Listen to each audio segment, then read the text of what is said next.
عزوز سلام تنبتحكم زخبركم تعزبتي كما يتمسيون لوم عربي 4 سنة لو زينا ومسنادو حسنا لكم قريبنا لنا نمكتالكم بخبر زقدم يرمياس قبر العلي بقدامنت ارئساتو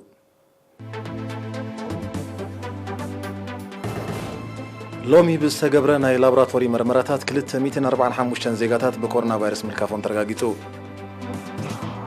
كفلي هنصاو لمعات زوا ماكلات تبابع اسراح كمز السلاسل قليتو أب فورو سفيح نتفتات معك أب حمد المايني سلاسل الله بدرجة عالم نهر واقع مقبل مسارتين هالات نقراتن ناوسها كم دمتسه تقليتو شاينا أب كلتاشن أسران كلتن بدرجة عالم زعابيت روكيت كتم عاب المغانا فليتا فرنسا مسمالي زنبرا وتهادرون تقتون زمدنا كم زون زفتو حبيرات حبريتا كاب مينستر تعنا لومي 4 سنة أب موشبي مأكلاتن ممرمري كفلتاتن زوباتات سميناوي قيح بحرن مأكلن بالسقبرة ناي لابراتوري مرمراتات كلتا 245 زيغاتات بكورونا فيروس ملكافون ترغاغيت له ازوم أب موشبي مأكلاتن ممرمري كفلتاتن بالسقبرة مرمراتات ملكفتون بسرغاغت زيغاتات 250 كاب زوبا سميناوي قيح بحري 95 دما كاب زوبا مأكلهم إذا خمزيلون كله أب هوسبيتالات كن كجبر اللهم تنحو إسران حموشان أب زوا ماكل 9 دما أب زوبا سميناوي قيح بحر بتغلى الله 34 زيغاتات حاويهم تفاني مالو بز مسرت تغلى الله قطري بكورونا فيروس تلافو زيغاتات كساب لومي 4427 بصيح له 3894 كابزيوم حاويهم مستفانو 14 بمستفليو 519 دما جنا أب هوسبيتالات تعقبهم زركبوهم مينستر تعنا 4 سنة كل تشحن إسران حدن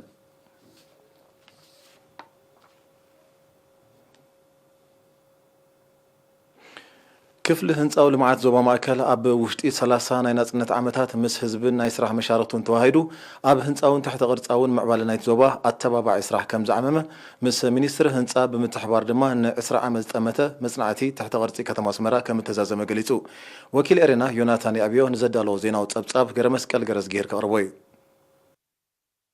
حلافي چنفر ديزاينن مقوصارن ابايتن هنصاتن اركتيك مسفن محري نيرينا بزهاب حبريتا أتى چنفر أمدلاون مهابن فقاد صقنا هنصاتات كمون أمكتتال تكبارن بقعتن بروجكتات أتوكير كم زنا تفتقيسو أب زمحيشو زصفحو كمون حدش تصرح هنصاتات بدمر أستات 23 شح ندفي كم زصلغن لعلي 50 شوعتن شح ناي صقنا فقادات كم زهابن قليصو شمنت شحن حدميتن زاخلو ناي هلوات زمحيشو ويناي وسخ دقبر لهم هنصاتات نتفتات صديقهم ناي حدش تقا 14,600 سوسان داكل نتفتات صديقه بتقلالا 22,700 سوسان نتفتات صديقه بزي 30 عامت مالتي مزت اساسر فقط غناون بزي چنفري دوهاب بزي اهدو ابز حلف 30 ابز حلف 30 عامت أستات 57 شح داكل ناي صقنا فقادات توهيبو مالتي زي هادو منبر بقعتن متحلاف نتفن 13,600 داكل نتفن سيرتيفيكيتن تدالي مالتي مزيناي متحلاف نبرتكا تأساس 30 شحن 246 داكل تدالو نتفتات تفتشو تقال يخفالوها أبزهادو أب چنفر تدالي مالتي بتقلالا 54,764 داكل ناي منبر بقعتن التحلاف أبايت الندفتات تدالي غزياو حلافي چنفر كال اي درجة صرقاتات انجنير برهاناوي تخل بوغنو بالعلي 3 بليون نقفة لعلي 842 كيلومتر قطران استنصفلهم صرقاتات حدشتي ناي قطرانن حمدن صرقاتات كمون نطيسان نلمعت ابايتن ابستعدل بوتاتات حدشتي ناي حمدن قطرانن منقدتاتن مسوس تحاز تحت قلصاو سرحتن كمستسلاسل حبيرو اسفالت مقبار اذا مالت ابز نبرت صرقيا كونتات نايت صرقيا ارغانون نقل نايت تقامنتو ناستويلو اب غزي ارغانو بحدش ناي اسفالت كونكريت يلبط مالتي زناي اوفرلاي سراحات بحال እዚ ከዓ ኣብ ኣገደስቲ ቦታታት ናይ ህዝባዊ መጓዓዝያታት ኣብ ዝበዝሕሉ ቀንዲ ፅዑቕ ናይ ምንቅስቃሳት ዝግበረሉ መንገድታት እንዳላለኻ ቀዳምነት እንዳሃብካ ዝስራሕ ኣብዚ ሴክተር እዚ ከባቢ ልዕሊ 100 ኪሎ ሜትር ዝኸውን ፅርግያታት ተሓዲሱ ማለት በዚ ኦቨርሌይ ነዚ ከዓ ከባቢ 200 ሚልዮን ዝኾኑ ወፃኢታት ተገይሩሉ ከም ካልኣይ ደረጃ ሓደስቲ ናይ ሓመድ ፅርግያታት ናይ ፅርግያ ናይ ሓደስቲ ማለት እዩ እዚ ቦታታት ኣጽኒዑ ኣክሰስ ክህልወሎ ዝብሉ ኣብ ውሽጢ ከተማ ሓደስቲ ፅርግያታት ምስ ኩሉ ትሕተ ቅርጹ ናይ ዝናብ ማይን ናይ መገዲ ኣጋርን ዝሰርሓሉ ማለት እዩ እዚ ከም በዓል ናይ ቃሓውታ ናይ በዓል ካብ ሰንበል ናብ ጉዳይ ዝኸይድ መንገድታት ኣብ ቪቪዮ ናብ ኤርፎርስ ዝኸይድ መንገድታት ሓደስቲ ፅርግያታት ማለት እዩ እዚ ከዓ ከባቢ 30 ኪሎ ሜትር ዝኸውን ኣብ ውሽጢ ከተማ ተሰርሐ ሓደስቲ ፅርግያ ኣሎ ነዚ ከዓ ልዕሊ ከባቢ 300 ሚልዮን ዝኾኑ ወፃኢታት ኣውፅኡ ማለት ኣብ ውሽጢ 30 ዓመት ከም ሳልሳይ ደረጃ ድማ ናይ ሊንክ ሮድስ እንብሎም ፅርግያታት እዮም እዚኦም ከተማ ምስ ናይ ቀረባ ዓድታት ምስ ገጠራት ዘራኽብ መንገዲ ማለት እዩ ከም ናይ ኣብነት ናይ በዓል ዓዲ ጓዕዳ ሕምብርቲ ናይ በለዛ ድርፎ ናይ ኣስመራ ጉዒ ዘራኽቡ ሊንክ ሮድስ ማለት ከተማ ምስ ከባቢ ዘለዋ ዓድታት ዘራኽብ ናይ ሓመድን ናይ ፅርግያ ናይ ኣስፋልት ስራሕትን እዩ ኣብዚ ከዓ ከባቢ 42 ኪሎ ሜትር ዝኸውን ተሰሪሕሎ ናይ ከባቢ 110 ሚልዮን ዝኸውን ናቕፋ ብናቕፋ ክንዲ ወፃኢታት ተገይሩሎ ማለት እዩ ከም ራብዓይ ደረጃ ንሪኦ ከዓ ኣብ ናይ ጤሳ ምዕባለ ኣባይቲ ዝስራሕ ናይ ኣክሰስ ሮድስ ኣብ መንጎ ዘሎ ማለት ፓርሰሌሽን መንገድታት እዚ ከም በዓል ኣብ ናይ ጤሳ ናይ ጉዳይፍ ጤሳ ናይ ጽሎት ጤሳ ናይ ዳዕር ፖስ ኣብዚ ከዓ ናይ ከባቢ 450 ኪሎ ሜትር ዝኸውን ቁመት ዘለዎ ናይ ሓመድ ፅርግያታት ተሰሪሑ ኣብዚ ከዓ ከባቢ 220 ሚልዮን ዝኸውን ወፃኢታት ተገይሩ ማለት እዩ ብዘይካዚ ብልዕሊ 27 ሚልዮን ናቕፋ ልዕሊ 73,000 ተርቢዒት ኪሎ ሜትር ዝሸፈነ ማቶኔላ ኣብ መንገዲ ኣጋር ከም ዝተነፀፈ ብኣስታት 5 ሚልዮን ናቕፋ ድማ ኣብ 46,000 ተርቢዒት ኪሎ ሜትር ምልክት ትራፊክ ናይ ምልካይ ስራሕ ከም ዝተሳለጠ ኣብሪሁ ወኪል ጨንፈር ውጥን ከተማታትን ኣዋሃድ መደብ ባህላዊ ውርሻን ኢንጂነር መድሃንየ ተክለ ማርያም ድማ ምስ ሚኒስትሪ ህንፃ ብምትሕብባር ን10 ዓመት ዝጠመተ መጽናዕቲ ትሕተ ቅርጺ ከተማ ኣስመራ ከም ዝተዛዘመ ኣብ ሰንበል ማይ ተመናይ ሓዝሓዝ ቤት መኻእን ማይ ሕፃን ናይ 1200 ሄክታር ቅየሳዊ ስርሓት ተዳልዩ ድሮ ቀዳማይ ገጽ ኣባይቲ ከም ዝተሃንፀ ብምሕባር ናይ 300 ሄክታር ንድፊ ውጥን ተዳልዩ ንትካላት ከም ዝተዓደለ እውን ኣረዲዩ ብፍላይ ምምሕዳር ዞባ ማእኸል ነቲ ከም ዓብዪ ዕማም ወሲዱ ሰርሖ ብመገዲ ዝጨንፈር ተሰላሰለ ስራሕ ናይ ጤሳ ዕደላ መሬት እዩ ስለዚ ከባቢ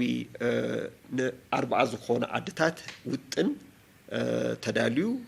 ልዕሊ 30,000 ዝኾኑ ቃጾታትካ ንዕደላ መሬት ቀሪቡ ማለት እዩ ደካ ናይ ጤሳ ዕደላ መሬት ዘካይዱ ዝነበረ ኣብ ውሽጢ ከተማ እውን ክካይዱ ዝነበሮም ብእኩብ ተሰርሑ ኣባይቲ ነይሮም ማለት እዩ ንኣብነት ከም ኣብ 10 ቦታታት ዝተፈላለየ ውጥናዊ ወይ ካን ኣባይቲ ዝኸውን ስራሕት ከሰላስል ጸኒሑ ንኣብነት ከም ደንበ ሰንበል ኣብ መገዲ ቁሸት ጻዕዳ ክርስቲያን ብእኩብ ተሰርሑ ብዴቨሎፐርስ ኣባይቲ ነይሩ ኣብ ስፔስ 2001 ኣብ ማይ ተመናይ ኣብ ሓዝሓዝ ኣብ ምህራም ጭራ ወዘተ ከባቢታት ዝተፈላለዩ ናይ ኣባይቲ ስራሕት ክሰላስል ጸኒሑ ማለት እዩ ካልእ ጎኒ ነዙን ንትካላ ዝኾነ ኢንዱስትሪያል ኤሪያስ ተባሂሎም ኣብ ከባቢ ኣስመራ ዝተደኮኑ ከባቢታት ኣሎ እዚኦም ካ ኣብ ዓዲ ጓዕዳድ ኣብ ዓዲ ሶግዶ መርሓኖ ኣዳቤቶ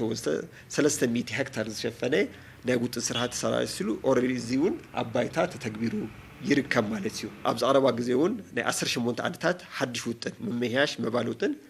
ብትካል ጀዴክ ተዳልዩ ንዕደላ መሬቱን ቁሩብ ኣሎ ማለት እዩ ብተወሳኺ ከተማ ኣስመራ ኣብ መዝገብ ዓለማዊ ውርሻ ዩኔስኮ ንምስፋር ልዕሊ 1300 ገጻት ዝሓዘ ሰነድ ከም ዝተዳለወን ኣብ ወርሒ ሓምለ 2017 ኣብ ዓለማዊ ውርሻ ከም ዝተመዝገበትን ድማ ገሊጹ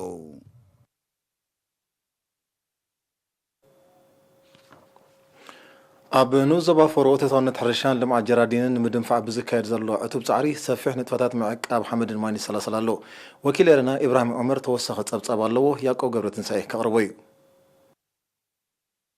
ሓላፊ ምክልኻል ብቑሊ ኣብቱን እዞባ ኣቶ ኣስመሮም ሽመንዲን ኤሪና ኣብ ዝሃቦ ሓበሬታ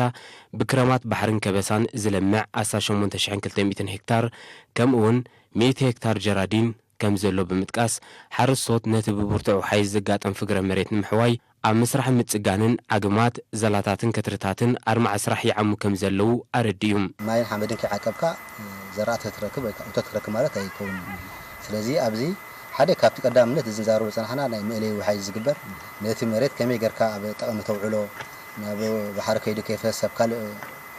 ዜሮ ከይበዓል ከሎ ከመይ ጌርካ ኣሊኻ እቶት ትረክበል እዩ። ካልእ እውን እዚ ጎቦታት ዘለዎ ቦታ ብዛላታት ሰራሕካ ከትር እንዳገበርካ ማይ ከመይ ጌርካ ትዕቅቡን ብዙሕ ንጥፈታት ዝካየድ እዚ ከባቢ ድዑ ዝበሃል ብምሉእ ብዙሕ ዛላታት ዝግበራው እቲ ዛላታት ዝግበር ዘሎ ከዓ ትዕላሙ ነቲ ማይን ሓመድን ንምዕቃብ እዩ። ኣብ ዝገላግሉ እውን ከምኡ ከትርታት ድዩ ፍግረ መሬት ድዩ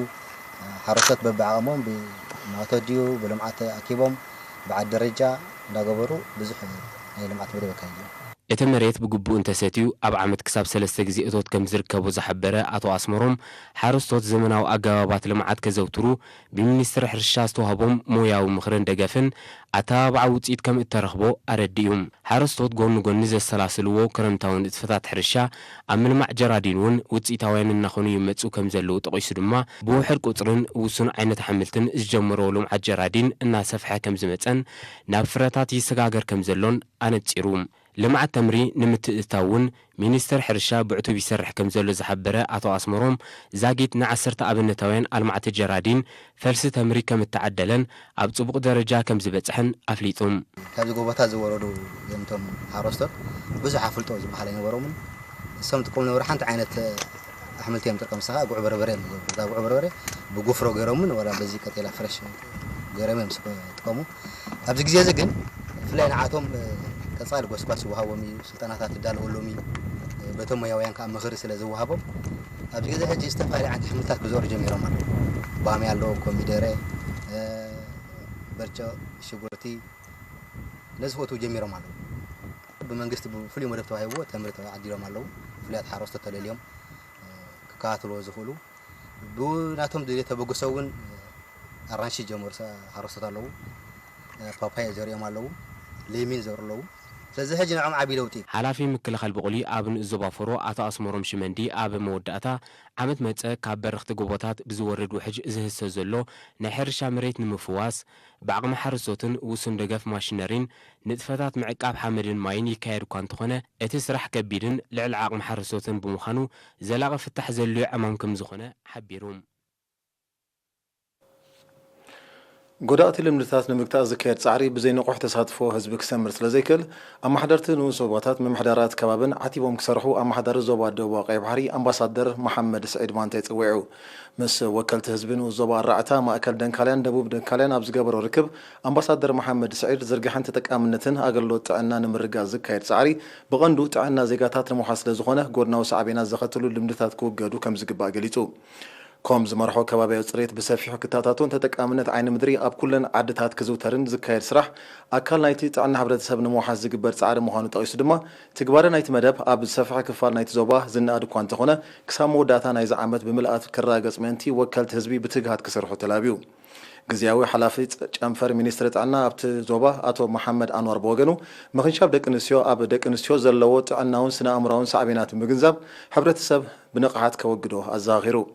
ኣቦ መንበር ኮሚቴ ምግታእ ጎዳእቲ ልምድታት ኣብቲ ዞባ ኣቶ ሕመድ ዓሊ ድማ ጎዳእቲ ልምድታት ንምግታእ ኣብ ኩለን ከባቢታት ካብ ህዝብን ማሕበራት መንግስትን ዝተዋፅአ ኮሚቴታት ቆይመን ምህላዎም ብምሕባር ኣብ ምንቃሕ ህዝቢ ብትግሃት ክሰርሓ ኣዘኻኺሩ።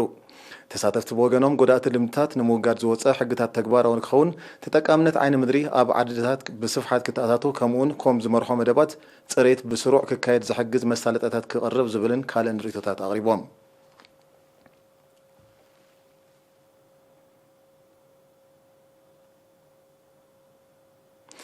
ኣብ ዝሓለፈ 10 ዓመታት ኣብ ኣብያተ ትምህርቲ ካብ ዝተተኽለ ኣሽሓት ፈልስታት ኣግራብ እቲ 9 ሚታዊት ከም ፀደቐ ሓላፊ ኣብያተ ትምህርቲ ናይቲ ዞባ መምህር እስማኤል ሳላሕ ገሊጹ። እዚ በብእዋኑ ዝተተኽለ ኣግራብ ንክሊማ ናይቲ ከባቢ ኣብ ግምት ዘእትዎን ብመምርሒ ኪላታት ሕርሻ ዝተተኽለን ምዃኑ ዝጠቐሰ መምህር እስማኤል እቲ ኣግራብ ብዝፈጠሮ ግርማን ጽላልን ኣብ መስርሕ ምምሃርን ምስትምሃርን ከምኡውን ኣብ ተምሃሮ ፍቕሪ ምግራብ ኣብ ምስራፅ እወታዊ ኣስተዋፅኦ ይገብር ከም ዘሎ ሓቢሩ። ኣብ ምምሕዳር ከተማ ባፅዕ ሓላፊ ኣህዱ ምግራብ ኣቶ ሰሎሞን ኣርኣያ ብወገኑ ትካላት መንግስቲ ኣብያተ እምነትን መንበሪ ኣባይትን ብሓፈሻ ኣብያተ ትምህርቲ ከዓ ብፍላይ ቀንዲ ኣተግበርቲ መደባት ምግራብ ምዃነን ጠቒሱ ብትግሃት መምሃራን ተምሃሮን ዝተዋህበን ፈልስታት መብዛሕቱ ከም ፀደቐ ኣረዲዩ። ኣብያተ ትምህርቲ ንኡስ ዞባ ባፅዕ ብዘካይዱ ኣድማዕ ንጥፈታት ምግራብ ኣብ ዝሓለፈ 6 ዓመታት ብምኽንያት 15 ግንቦት ሃገራዊ መዓልቲ ሓምላይ ወፍሪ ብተኸታታሊ ከም እተሸለማ ይፍለጥ።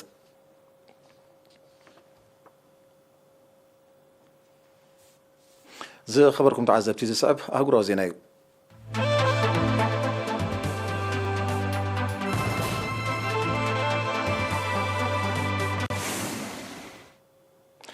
بدرجة علم نهر واقع مقبن كالوت مسرتين هلخت نجاراتن بتخطى لنا 12 أوراح الناوسخة كم دمتة ودح حرات هجرات أب زوج وحدش تبت أبفليتو أب زحلفة ورح جنبوت واقعات مقبن هلخت نجاراتن ناستات 400 هايت وصل كم زراعة إذا ما أب زحلفوا 10 عامات كابس خصت مسلسل تريو اتزعاب مخانو اتزبت أبانا تيرو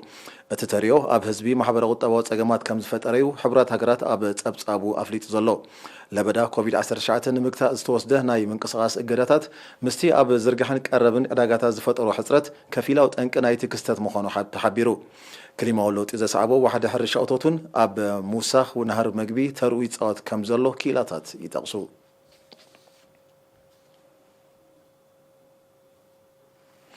أب تفرعوا مداي بتزامري صبو غسغاس تمزغب زلا تشاينا أب 2022 بدرجة عالم زعابيت روكيت كتم عبل مخانفليتا اتا 3430 كونتال زخبدتا روكيت بدمر لعلي 35 كونتال زخبدتن ساتلايتات ناب طفر كتسكم كمتخل سمزي ماكل مرمر طفر تشاينا حبيروم ممعبال نايزا روكيت تشاينا أب تفرعوي مداي تريو زلا اوتاو غسغاس نقدمي زدف كم زخونيم اتم كيلاتا زتقسو حيالو كوبانياتات اوروبا بحبار زمعبلا شحن 370 كونتال زخبدتا روكيت بدرجة عالم زعابيت كوينات صنحا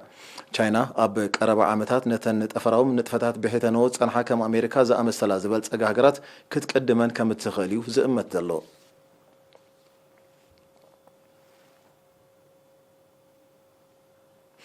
فرنسا مس مالي زنبرا وتادراون صدتاون زمدنا كم زوزفتو بثلاثه سنه اب زوصاتو مغلص افريقا منግስት ፈረንሳ ኣብ መግለጺኡ ማሊ ናብ ሲቪላዊ ማሕደራ ከም ትምለስ ዘተኣማምን ስጉምቲ ክሳብ ዝውሰድ ምስ ሃገር ዝነበረ ወታደራውን ጸጥታውን ዝምድናታት ምውዛፍ ኣገዳሲ ምዃኑ ከም ዝረኸቦ ሓቢሩ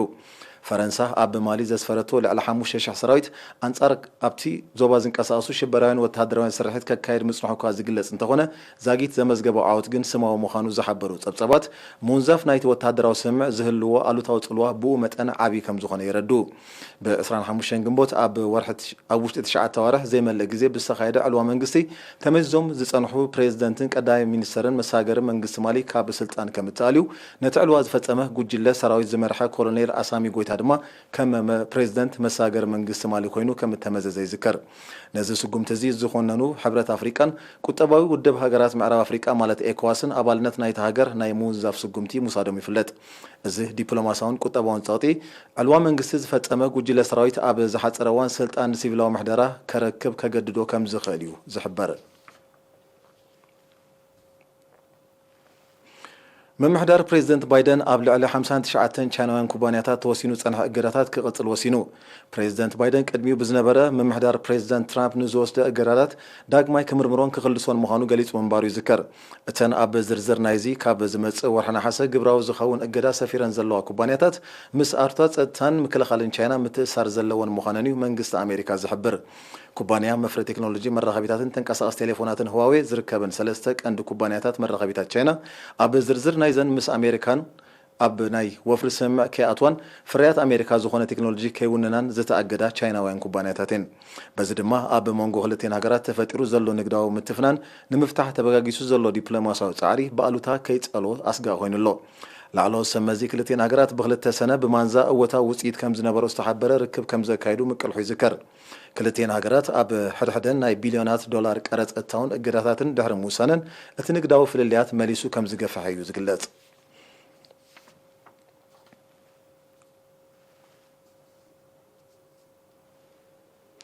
ሚኒስትር ምክልኻል እስራኤል ቤኒ ጋንተስ ትማሊ 3 ሰነ ምስ ኣሜሪካዊ መዘኑ ሎይድ ኦስቲንን ጸሓፊ ጉዳያት ወፃኢ ኣሜሪካ አንቶኒ ብሊንከንን ተራኺቡ ኣብ ምድንፋዕ ጸጥታውን ወተሃደራውን ዝምድና ክልቲአን መሻርክቲ ሃገራት ኣተኪሩ ከም ተዘራረበ ተሓቢሩ።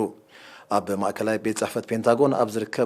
ኣብ ዝተኻየደ ርክብ ላዕሎ ሰመዚ ምክልኻል ክልቲአን ሃገራት ኣሜሪካ ኣብ ምምዕባል ጸረ ሚሳይል ቴክኖሎጂ እስራኤል ዝውዕል ወፍሪ ክትገብር ብወገን እስራኤል ሕቶ ከም ዝቐረበ ተቓሊሑ።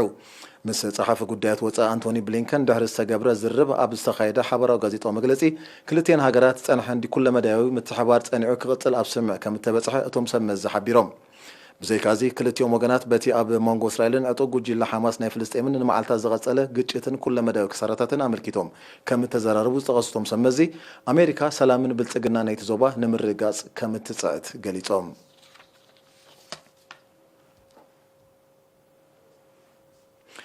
ዝኸበርኩም ተዓዘብቲ ነሰዓት እዚ ዝተዳለወ ዜናዊ መሰናዶና ንምዛም ኣርእስተ ዜናታት ክደግመልኩም።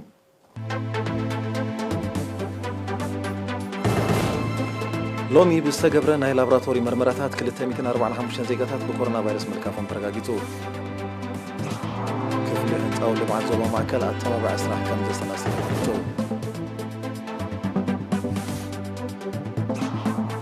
ኣብ ፎሮ ሰፊሕ ንጥፈታት ምዕቃብ ሓመድን ማይን ይሰላሰል ኣሎ። ደረጃ ዓለም ናህሪ ዋጋ ምግብን መሰረታዊን ሃለኽቲ ነገራትን እናወሰኸ ከም ዝመጸ ተገሊጹ። ቻይና ኣብ 2022 ብደረጃ ዓለም ዝዓበየት ወኪል ከተማ ዓለም ምዃና ኣፍሊጣ። ፈረንሳ ምስ ማሊ ዝነበረ ወተሃደራውን ጸጥታውን ዝምድና ከም ዘወዘፈቶ ሓቢራ።